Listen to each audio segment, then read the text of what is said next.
disastro non succede, vuol dire che ci stanno raccontando balle. Dobbiamo far succedere il disastro. I mancati rimborsi ICI e un patto di stabilità che ha messo in ginocchio i bilanci dei comuni. Regna la disperazione tra i sindaci del nord-est, accorsi a Padova in più di 200 per preparare le contromosse. Chiedono la reintroduzione dell'imposta sulla prima casa, la revoca dei vincoli sul rigore di bilancio e l'introduzione di nuovi sistemi di compensazione a favore degli enti locali.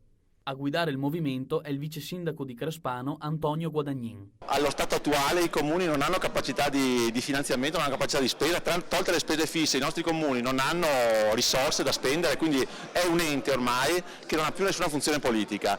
Se questo deve essere l'ente sul quale si basa il federalismo c'è qualche problema da risolvere. A fare gli onori di casa il sindaco Flavio Zanonato, che condivide appieno con i colleghi le preoccupazioni. Polizia, Carabinieri, Forze dell'Ordine hanno meno soldi di prima per svolgere la loro attività, chiedono un aiuto ai comuni e i comuni hanno meno soldi di prima e quindi fanno fatica ad andare incontro a queste esigenze. Federalismo, decentramento, se ne parla tanto, ma fino a questo momento non se ne sono viste tracce. Quello che noi stiamo vedendo è in realtà un centralismo spaventoso.